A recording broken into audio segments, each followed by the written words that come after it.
ನಿಮ್ಮ ಹಳೆ ಒಡವೆನ ಅಧಿಕ ಬೆಲೆಗೆ ಮಾರಬೇಕೆ? ಅಟಿಕಾಗೆ ಕಾಲ್ ಮಾಡಿ 8803000300. Attica gold company. ವಿಜಯಪುರ ನಗರ ಹೊರಭಾಗದ ಭೂತನಾಳ ಕೆರೆಯಲ್ಲಿ ಒಂದೇ ಕುಟುಂಬದ 6 ಜನರ ಶವಗಳು ಪತ್ತೆಯಾಗಿವೆ. ಆಗಸ್ಟ್ 24ರಂದು ನಾಪತ್ತೆಯಾಗಿದ್ದ ವಿಜಯಪುರ ತಾಲೂಕಿನ ತರುವಿ ಗ್ರಾಮದ ಶೋಭಾ ಜಾಲ್ಗೇರಿ ಸೇರಿದಂತೆ 5 ಮಕ್ಕಳು ಶವವಾಗಿ ಪತ್ತೆಯಾಗಿದ್ದಾರೆ. ಮೃತರಲ್ಲಿ ವಿದ್ಯಾ, ಸುವರ್ಣ, ಗೌಡೇಶ್, ವಿಕಾಸ್ ಮತ್ತು ಸಾನಿಕಾ ಸೇರಿದ್ದಾರೆ. ಕೌಟುಂಬಿಕ ಕಲಹ ಹಿನ್ನೆಲೆಯಲ್ಲಿ ಗಂಡ ಮಲಕಾರಿ ಭೀಮರಾಯ್ ಜಾಲಗೇರಿ ಜೊತೆ ಶೋಭಾ ಜಗಳ ಮಾಡಿಕೊಂಡಿದ್ರು ಅಂತ ಹೇಳಲಾಗಿದೆ. ಇನ್ನು ಮನೆಯಲ್ಲಿ ಆತ್ಮಹತ್ಯೆ ಮಾಡಿಕೊಳ್ಳುವುದಾಗಿ ಹೇಳಿ ಹೊರಟಿದ್ರು ಎಂಬ ಮಾಹಿತಿ ಲಭ್ಯವಾಗಿದೆ. ಸ್ಥಳಕ್ಕೆ ಪೊಲೀಸರು ಭೇಟಿ ನೀಡಿ ಪರಿಶೀಲನೆ ನಡೆಸ್ತಾ ಇದ್ದು ಘಟನೆಯ ಕುರಿತು ತನಿಖೆಯನ್ನು ಮುಂದುವರಿಸಿದ್ದಾರೆ.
ನಾನೇನು ರಾಜಕೀಯ ಮಾಡಲು ಬಂದವನಲ್ಲ, ಜನಸೇವೆ ಮಾಡಲು ಬಂದವನು ಅಂತ ಹೇಳಿರುವ ಉದಯ್ 3-6 ತಿಂಗಳಿಗೆ ಕ್ಷೇತ್ರಕ್ಕೆ ಬಂದು ಭಾಷಣವನ್ನ ಮಾಡಿ ಕಣ್ಣೀರನ್ನ ಹಾಕಿ ಜನರನ್ನ ಮರಳು ಮಾಡುವ ಜಾಯಮಾನ ನನ್ನದಲ್ಲ ಅಂತ ಟಾಂಗ್ ನೀಡಿದ್ದಾರೆ.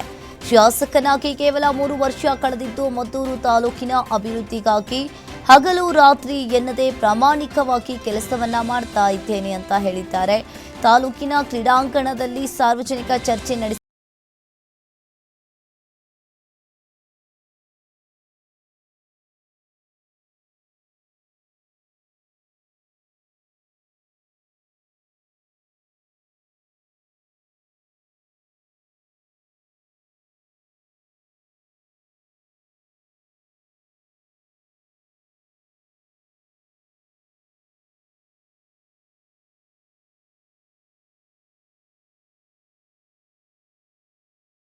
ಲಂಚಕ್ಕೆ ಬೇಡಿಕೆ ಇಟ್ಟಿದ್ದ ನಾಡ ಕಚೇರಿ ಸೆಕ್ರೆಟರಿ ವಿರುದ್ಧ ಲೋಕಾಯುಕ್ತದಲ್ಲಿ ಪ್ರಕರಣ ದಾಖಲಾಗಿದೆ. ಜಂಗಮಕೋಟೆ ನಾಡ ಕಚೇರಿಯ ಸೆಕ್ರೆಟರಿ ಮೋಹನ್ ಕುಮಾರ್ ಜಮೀನಿಗೆ ಖಾತೆ ಮಾಡಿಕೊಡಲು ರೈತನ ಬಳಿ 7 ಲಕ್ಷ ರೂಪಾಯಿ ಲಂಚಕ್ಕೆ ಬೇಡಿಕೆ ಇಟ್ಟಿದ್ದ ಆರೋಪ ಇಲ್ಲಿ ಕೇಳಿಬಂದಿದೆ.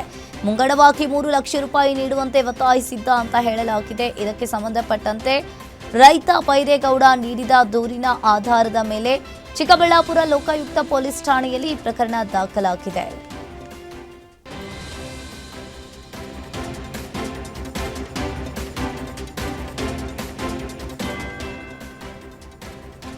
ಆರ್ಎಸ್ಎಸ್ ವಿರುದ್ಧ ಯಾವುದೇ ದೂರು ದಾಖಲಾಗಿಲ್ಲ ಎಂದು ರಾಜ್ಯ ಗೃಹ ಇಲಾಖೆ ಸ್ಪಷ್ಟಪಡಿಸಿದೆ. ವಿಧಾನ ಪರಿಷತ್ನಲ್ಲಿ ಬಿಜೆಪಿ ಸದಸ್ಯ ಛಲವಾದಿ ನಾರಾಯಣ ಸ್ವಾಮಿ ಕೇಳಿದ ಪ್ರಶ್ನೆಗೆ ಗೃಹ ಇಲಾಖೆ ಲಿಖಿತ ಉತ್ತರವನ್ನ ನೀಡಿದ್ದಾರೆ. ಇನ್ನು ಪಥಸಂಚಲನ ಸೇರಿದಂತೆ ಯಾವುದೇ ಕಾರ್ಯಕ್ರಮದ ವೇಳೆ ಆರ್ಎಸ್ಎಸ್ ವಿರುದ್ಧ ದೂರು ಬಂದಿಲ್ಲ ಅಂತ ಸರ್ಕಾರ ತಿಳಿಸಿದೆ. ಸರ್ಕಾರದ ಉತ್ತರದ ಬೆನ್ನಲ್ಲೇ ಬಿಜೆಪಿ ಸಚಿವ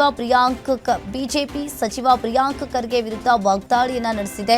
ಇದಕ್ಕೆ ತಿರುಗೇಟನ್ನ ನೀಡಿರುವ ಪ್ರಿಯಾಂಕ್ ಖರ್ಗೆ ಅಸ್ತಿತ್ವದಲ್ಲೇ ಇಲ್ಲದ ಸಂಸ್ಥೆಯ ಬಗ್ಗೆ ಪ್ರಶ್ನಿಸಿದ್ರೆ ಇಲ್ಲ ಎಂಬುದೇ ಉತ್ತರ ಎಂದಿದ್ದಾರೆ.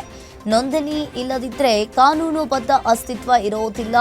ನೋಂದಣಿ ಇಲ್ಲದ ಸಂಸ್ಥೆ ವಿರುದ್ಧ ಪ್ರಕರಣ ದಾಖಲಿಸಲು ಸಾಧ್ಯವಿಲ್ಲ. ಯಾವುದೇ ಕೃತ್ಯ ನಡೆದರೆ ವ್ಯಕ್ತಿಗತವಾಗಿ ಪ್ರಕರಣ ದಾಖಲಿಸಬೇಕಾಗುತ್ತದೆ ಅಂತ ಹೇಳುವ ಮೂಲಕ ಬಿಜೆಪಿ ವಿರುದ್ಧ ಮತ್ತೆ ಗುಡುಗಿದ್ದಾರೆ.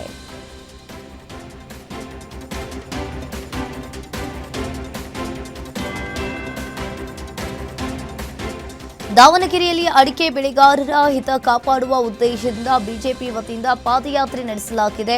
ಜಿಲ್ಲೆಯ ವಿವಿಧ ತಾಲೂಕುಗಳಲ್ಲಿ ಬಿಜೆಪಿ ಮಂಡಲ ಹಾಗೂ ಮುಖಂಡರ ನೇತೃತ್ವದಲ್ಲಿ ಪಾದಯಾತ್ರೆಯನ್ನು ಹಮ್ಮಿಕೊಳ್ಳಲಾಗಿದೆ. ಅಡಿಕೆ ಬೆಳೆ ರಾಜ್ಯದ ಸಾವಿರಾರು ರೈತ ಕುಟುಂಬಗಳ ಜೀವನಾಡಿಯಾಗಿದ್ದು, ಸೂಕ್ತ ಬೆಂಬಲ ಬೆಲೆ ಇಲ್ಲದೆ ಬೆಳೆಗಾರರು ಸಂಕಷ್ಟವನ್ನ ಎದುರಿಸ್ತಾ ಇದ್ದಾರೆ. ಲಕ್ಷಾಂತರ ರೂಪಾಯಿ ಖರ್ಚು ಮಾಡಿ ಅಡಿಕೆ ಬೆಳೆದರೂ ಕೂಡ ರೈತರ ಸಮಸ್ಯೆಯನ್ನ ಆಲಿಸಲು ಸರ್ಕಾರ ವಿಫಲವಾಗಿದೆ ಎಂಬ ಆರೋಪ ಇಲ್ಲಿ ಕೇಳಿಬಂದಿದೆ. ಅಡಿಕೆ ಬೆಳೆಗಾರರಿಗೆ ಶಾಶ್ವತ ಪರಿಹಾರವನ್ನ ನೀಡಬೇಕು ಹಾಗೂ ಗುಟ್ಕಾ ನಿಷೇಧಕ್ಕೆ ಸರ್ಕಾರ ಮುಂದಾಗಿರುವ ಕ್ರಮವನ್ನ ಖಂಡಿಸಿ ಬಿಜೆಪಿ ಪಾದಯಾತ್ರೆಯ ಮೂಲಕ ಸರ್ಕಾರದ ವಿರುದ್ಧ ಆಕ್ರೋಶವನ್ನ ವ್ಯಕ್ತಪಡಿಸಿದೆ.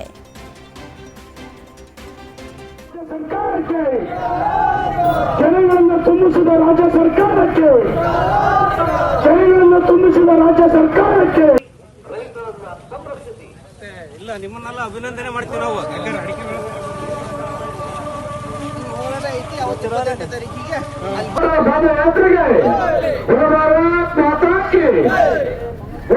ರೈತರಿಗೆ ಅನ್ಯಾಯ ಮಾಡಿರುವ ರಾಜ್ಯ ಸರ್ಕಾರಕ್ಕೆ ಆದರೆ ಅದು ಕಾಮಗಾರಿ ತುಂಬಿನ ಕಟ್ಟೆ ರೋಡ್ ಕಳಪೆಯಾಗಿದೆ. ಈ ಸರ್ಕಲ್ ಬಸ್ ಅಪಘಾತ ಕಾರ ಅಪಘಾತ ಅವೈಜ್ಞಾನಿಕ. ಈ ಅಡಿಕೆ ಬೆಳೆಗಾರರ ಹೋರಾಟಕ್ಕೆ ಗುಟ್ಕಾ ನಿಷೇಧ ಮಾಡಿದ ಕಾಂಗ್ರೆಸ್ ರಾಜ್ಯ ಸರ್ಕಾರಕ್ಕೆ, ಜನಗಳನ್ನು ತುಂಬಿಸಿದ ರಾಜ್ಯ ಸರ್ಕಾರಕ್ಕೆ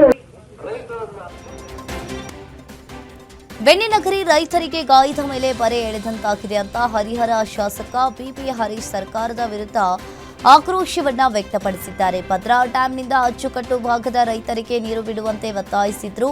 ಸರ್ಕಾರ ಇಲ್ಲಿ ಸ್ಪಂದಿಸಿಲ್ಲ. ಆದರೆ ಹಿರಿಯೂರಿನ ವಾಣಿ ವಿಲಾಸ ಸಾಗರಕ್ಕೆ ಟ್ರಯಲ್ ರನ್ ಹೆಸರಿನಲ್ಲಿ 3 ಟಿಎಂಸಿ ನೀರು ಹರಿಸಲು ಆದೇಶಿಸಲಾಗಿದೆ.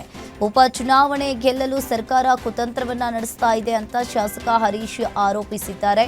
ಮೊದಲು ತುಂಗಾ ಡ್ಯಾಂನಿಂದ ಭದ್ರಾ ಡ್ಯಾಂಗೆ 17 ಟಿಎಂಸಿ ನೀರು ಲಿಫ್ಟ್ ಮಾಡಿ ಬಳಿಕ ಅಪ್ಪರ್ ಭದ್ರಾಕ್ಕೆ ನೀರು ಹರಿಸಬೇಕು ಅಂತ ಹೇಳಿದ್ದಾರೆ. ಈ ನಡುವೆ ನಾಳೆ ಹರಿಹರದಲ್ಲಿ ಬೃಹತ್ ಪ್ರತಿಭಟನೆಗೆ ಕರೆ ನೀಡಿದ್ದು, ದಾವಣಗೆರೆ ಭಾಗದ ರೈತರು ಕೆರಳಿ ಕೆಂಡವಾಗಿದ್ದಾರೆ.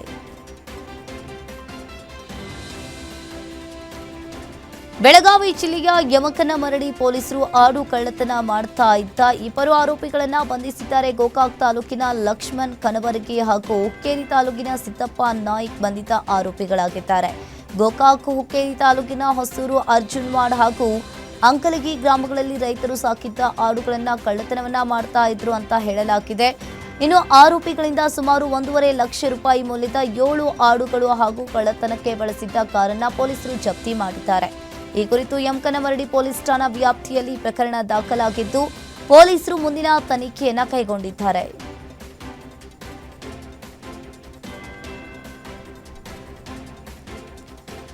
ಶಾದಿ.ಕಾಮ್ನಲ್ಲಿ ಪರಿಚಯವಾಗಿ ಜಡ್ಜ್ ಆಗ್ತೀನಿ, ಪಿಎಚ್ಡಿ ಮುಗಿಸಿದ್ದೇನೆ ಅಂತ ಹೇಳಿ ಉದ್ಯಮಿ ಕುಟುಂಬಕ್ಕೆ ಇಲ್ಲಿ ನಂಬಿಸಿ ವಂಚನೆ ಮಾಡಿದ ಆರೋಪ ಇಲ್ಲಿ ಕೇಳಿಬಂದಿದೆ. ಬಾಡಿಗೆ ಮನೆಯನ್ನೇ ಸ್ವಂತ ಐಷಾರಾಮಿ ಮನೆ ಅಂತ ತೋರಿಸಿದ್ದ ಆರೋಪಿ ಪ್ರದೀಪ್ ನಿಶ್ಚಿತಾರ್ಥದ ಬಳಿಕ ಮನೆ, ಫಾರ್ಚುನರ್, ಚಿನ್ನ ಸೇರಿದಂತೆ ಭಾರಿ ಬೇಡಿಕೆ ಇಟ್ಟಿದ್ದ ಎನ್ನಲಾಗಿದೆ. ಮದುವೆ ಸಿದ್ಧತೆಗೆ 60 ಲಕ್ಷಕ್ಕೂ ಹೆಚ್ಚು ಖರ್ಚು ಮಾಡಿದ ಬಳಿಕ ಆರೋಪಿಯ ಅಸಲಿ ಮುಖ ಇಲ್ಲಿ ಬಯಲಾಗಿದೆ. ಆಡುಗೋಡಿ ಪೊಲೀಸರು ಪ್ರದೀಪ್ ಹಾಗೂ ಆತನ ತಾಯಿಯನ್ನ ಬಂಧಿಸಿ ತನಿಖೆಯನ್ನ ನಡೆಸ್ತಾ ಇದ್ದಾರೆ.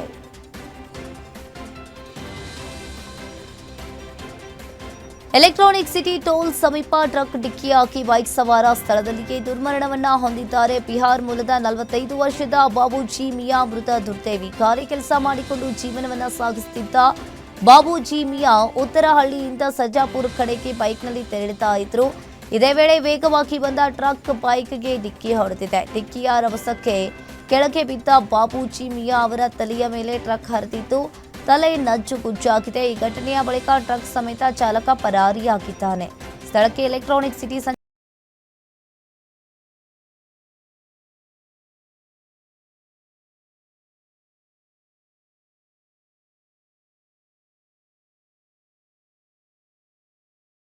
ಕಲಬುರಗಿ ಜಿಲ್ಲಾಧಿಕಾರಿ ವಿರುದ್ಧ ಅವಹೇಳನಕಾರಿ ಹೇಳಿಕೆ ನೀಡಿದ ಪ್ರಕರಣದಲ್ಲಿ ಬಿಜೆಪಿ ಎಂಎಲ್ಸಿ ರವಿಕುಮಾರ್ಗೆ ಜನಪ್ರತಿನಿಧಿಗಳ ವಿಶೇಷ ನ್ಯಾಯಾಲಯ ಜಾಮೀನು ಮಂಜೂರು ಮಾಡಿದೆ.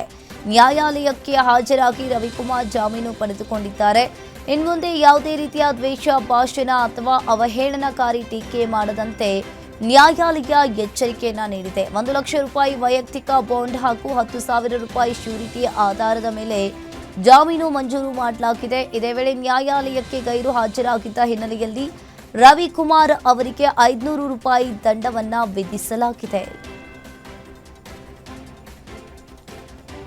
ಶಿಗ್ಗಾವಿ ಪಟ್ಟಣದಲ್ಲಿ ದೇವಾಲಯದಲ್ಲಿ ಅನ್ಯ ಕೋಮಿನ ವ್ಯಕ್ತಿ ಮೂತ್ರ ವಿಸರ್ಜನೆ ಮಾಡಿದ ಪ್ರಕರಣದ ಹಿನ್ನೆಲೆಯಲ್ಲಿ ಇಂದು ಸ್ವಯಂ ಪ್ರೇರಿತ ಬಂದ್ಗೆ ಜನರಿಂದ ವ್ಯಾಪಕ ಬೆಂಬಲ ವ್ಯಕ್ತವಾಗಿದೆ. ಹಿಂದೂಪರ ಸಂಘಟನೆಗಳು ಬಂದ್ಗೆ ಕರೆ ನೀಡಿದ್ರೂ ಕೂಡ ಈದ್ ಮಿಲಾದ್ ಹಬ್ಬದ ಹಿನ್ನೆಲೆಯಲ್ಲಿ ಪೊಲೀಸ್ ಇಲಾಖೆ ಅನುಮತಿಯನ್ನ ನಿರಾಕರಿಸಿತ್ತು.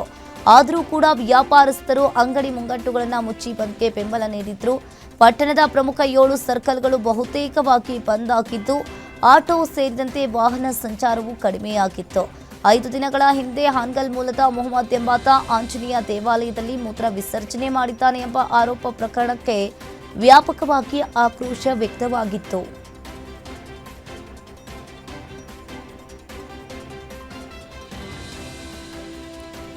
ದೊಡ್ಡಬಳ್ಳಾಪುರ ಹೊರವಲಯದ ಬಾಶೆಟ್ಟಿಹಳ್ಳಿ ಸಮೀಪ ಹೃದಯ ವಿದ್ರಾವಕ ಘಟನೆ ನಡೆದಿದೆ. ರೈಲ್ವೆ ಹಳಿಗೆ ಬಂದಿದ್ದ ಮೇಕೆಗಳನ್ನು ರಕ್ಷಿಸಲು ಹೋದ ರೈತನಿಗೆ ರೈಲು ಡಿಕ್ಕಿಯಾಗಿ ಸ್ಥಳದಲ್ಲಿಯೇ ದುರ್ಮರಣವನ್ನ ಸಂಭವಿಸಿದ್ದಾರೆ. ಇನ್ನು ವೀರಾಪುರ ನಿವಾಸಿ ಅಶೋಕ್ ಮೃತ ದುರ್ದೈವಿ ಮೇಕೆಗಳನ್ನು ಮೇಯಿಸ್ತಾ ಇದ್ದ ವೇಳೆ ಅವು ರೈಲ್ವೆ ಹಳಿಗೆ ತೆರಳಿದ್ವು. ಅವುಗಳನ್ನು ರಕ್ಷಿಸಲು ಹಳಿ ಮೇಲೆ ಹೋದಾಗ ವೇಗವಾಗಿ ಬಂದ ರೈಲು ಅಶೋಕ್ಗೆ ಡಿಕ್ಕಿಯಾಗಿದೆ. ಡಿಕ್ಕಿಯ ರಭಸಕ್ಕೆ ಅಶೋಕ್ ಸ್ಥಳದಲ್ಲಿಯೇ ಮೃತಪಟ್ಟಿದ್ದಾರೆ. ಯಶವಂತಪುರ ರೈಲ್ವೆ ಪೊಲೀಸ್ ಠಾಣಾ ವ್ಯಾಪ್ತಿಯಲ್ಲಿ ಪ್ರಕರಣ ದಾಖಲಾಗಿದೆ.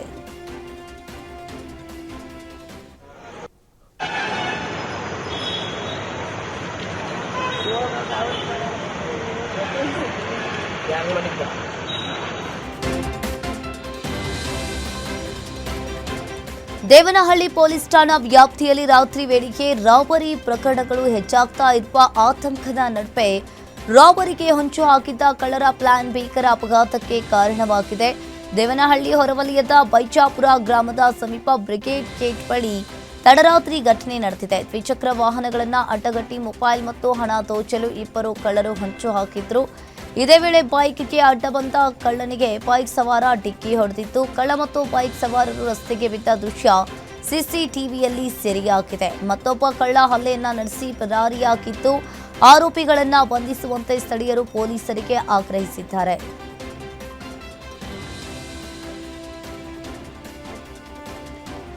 ಶಿವಮೊಗ್ಗ ಜಿಲ್ಲೆಯ ಸಾಗರ ತಾಲೂಕಿನ ಮಡಸೂರು ಗ್ರಾಮದಲ್ಲಿ ವ್ಯಕ್ತಿಯೊಬ್ಬರನ್ನ ಭೀಕರವಾಗಿ ಕೊಲೆ ಮಾಡಲಾಗಿದೆ. ಆನಂದ್ ಪೂಜಾರಿ ಎಂಬ 40 ವರ್ಷದ ಕೃಷಿ ಕೂಲಿ ಕಾರ್ಮಿಕನೇ ಕೊಲೆಯಾದ ವ್ಯಕ್ತಿ. ನಿನ್ನೆ ರಾತ್ರಿ ವೋಟರ್ ಐಡಿ ಜೆರಾಕ್ಸ್ ತರೋದಾಗಿ ಹೇಳಿ ಮನೆಯಿಂದ ಹೊರಟಿದ್ದ ಆನಂದ್ ರಾತ್ರಿ ಆದರೂ ಕೂಡ ಮನೆಗೆ ಮರಳಿರಲಿಲ್ಲ. ಕರೆ ಮಾಡಿದರೂ ಕೂಡ ಸ್ಪಂದಿಸದ ಹಿನ್ನೆಲೆಯಲ್ಲಿ ಕುಟುಂಬಸ್ಥರು ಹುಡುಕಾಟವನ್ನ ನಡೆಸಿದ್ದಾರೆ. ಮನೆಯೊಂದರಿಂದ ಸುಮಾರು 1 ಕಿಲೋಮೀಟರ್ ದೂರದಲ್ಲಿ ಬೈಕ್ ಪತ್ತೆಯಾಗಿದ್ದು ಸ್ವಲ್ಪ ದೂರದಲ್ಲೇ ಕುತ್ತಿಗೆಗೆ ಮಾರಕಾಸ್ತ್ರದಿಂದ ಹೊಡೆದು ಕೊಲೆಗೈದ ಸ್ಥಿತಿಯಲ್ಲಿ ಆನಂದ್ ಶವ ಪತ್ತೆಯಾಗಿದೆ. ಸ್ಥಳಕ್ಕೆ ಸಾಗರ ಗ್ರಾಮಾಂತರ ಪೊಲೀಸರು ಭೇಟಿ ನೀಡಿ ಪರಿಶೀಲನೆಯನ್ನ ನಡೆಸಿದ್ದು ಈ ಪ್ರಕರಣವನ್ನ ದಾಖಲಿಸಿಕೊಂಡು ತನಿಖೆಯನ್ನ ಮುಂದುವರೆಸಿದ್ದಾರೆ. ಮೃತದೇಹವನ್ನ ಮರಣೋತ್ತರ ಪರೀಕ್ಷೆಗೆ ರವಾನಿಸಲಾಗಿದೆ. ಕಲಬುರಗಿಯಲ್ಲಿ ಸಾಲಬಾಧೆಗೆ ಮತ್ತೋರ್ವ ರೈತ ಆತ್ಮಹತ್ಯೆಗೆ ಶರಣಾಗಿದ್ದಾರೆ. ಆಳಂದ ತಾಲೂಕಿನ ಕಣಮಸ್ ಗ್ರಾಮದಲ್ಲಿ ಈ ದಾರುಣ ಘಟನೆ ನಡೆದಿದೆ. ಶಾಂತಯ್ಯ ಮಠಪತಿ ಎಂಬ 65 ವರ್ಷದ ರೈತ ಮನೆಯಲ್ಲಿ ಯಾರೂ ಇಲ್ಲದ ವೇಳೆ ನೇಣಿಗೆ ಶರಣಾಗಿದ್ದಾರೆ. ಕೆಜಿಬಿ ಬ್ಯಾಂಕ್ನಲ್ಲಿ 1 ಲಕ್ಷ ರೂಪಾಯಿ ಹಾಗೂ ಖಾಸಗಿಯಾಗಿ ಸುಮಾರು 9 ಲಕ್ಷ ರೂಪಾಯಿ ಸಾಲ ಮಾಡಿಕೊಂಡಿದ್ರು ಅಂತ ಹೇಳಲಾಗಿದೆ. ಇದೇ ವರ್ಷ ಸಮರ್ಪಕ ಮಳೆ ಬಾರದ ವೇಳೆ ಸಂಪೂರ್ಣ ಒಣಗಿ ಹೋಗಿತ್ತು. ಸಾಲ ತೀರಿಸುವುದು ಹೇಗೆ ಎಂಬ ಚಿಂತೆಯಲ್ಲಿ ಮನನೊಂದು ಆತ್ಮಹತ್ಯೆಯನ್ನ ಮಾಡಿಕೊಂಡಿದ್ದಾರೆ ಎಂದು ತಿಳಿದುಬಂದಿದೆ. ಈ ಘಟನೆಗೆ ಸಂಬಂಧಪಟ್ಟಂತೆ ಆಳಂದ ಪೊಲೀಸ್ ಠಾಣಾ ವ್ಯಾಪ್ತಿಯಲ್ಲಿ ಪ್ರಕರಣ ದಾಖಲಾಗಿದೆ. ಬೆಳಗಾವಿಯಲ್ಲಿ ಪಟಾಕಿ ಸದ್ದಿಗೆ ಬೆದರಿ ಬರೋಬ್ಬರಿ 80 ಕುರಿಗಳು ಕಾಲುವೆಗೆ ಹಾರಿ ದಾರುಣವಾಗಿ ಸಾವನ್ನಪ್ಪಿರುವ ಘಟನೆ ಮೂಡಲಗಿ ತಾಲೂಕಿನ ಯಾದವಾಡ ಗ್ರಾಮದಲ್ಲಿ ನಡೆದಿದೆ. ಶ್ರಾವಣ ಮಾಸದ ಪ್ರಯುಕ್ತ ಲಕ್ಷ್ಮೀದೇವಿ ಕುರಿ ಜಾತ್ರೆ ನಡೆಸ್ತಾ ಇದ್ದ ವೇಳೆ ಪಟಾಕಿಯನ್ನ ಸಿಡಿಸಲಾಗಿದೆ. ಭಾರೀ ಸದ್ದಿಗೆ ಬೆದರಿದ ಕುರಿಗಳು ಪಕ್ಕದ ಆಳವಾರ ಕಾಲುವೆಗೆ ಹಾರಿದ್ದು ನೀರಿನಲ್ಲಿ ಮುಳುಗಿ ಮೃತಪಟ್ಟಿವೆ. ಘಟನೆಯಲ್ಲಿ 20 ಲಕ್ಷ ರೂಪಾಯಿಗೂ ಹೆಚ್ಚು ನಷ್ಟ ಸಂಭವಿಸಿದೆ ಎನ್ನಲಾಗಿದೆ. ಜಾತ್ರೆಯ ಸಂಭ್ರಮದಲ್ಲಿದ್ದ ಕುರಿಗಾಯಿ ಕುಟುಂಬ ಕಣ್ಣೀರಿನಲ್ಲಿ ಮುಳುಗಿದೆ. ಸ್ಥಳಕ್ಕೆ ಕುಲಗೋಡ್ ಪೊಲೀಸರು ಭೇಟಿ ನೀಡಿ ಪರಿಶೀಲನೆಯನ್ನ ನಡೆಸಿದ್ದು ಸಂತ್ರಸ್ತ ಕುಟುಂಬಕ್ಕೆ ಪರಿಹಾರ ನೀಡುವಂತೆ ಗ್ರಾಮಸ್ಥರು ಆಗ್ರಹಿಸಿದ್ದಾರೆ. ಈ ಘಟನೆ ಕುಲಗೋಡು ಪೊಲೀಸ್ ಠಾಣಾ ವ್ಯಾಪ್ತಿಯಲ್ಲಿ ನಡೆದಿದೆ.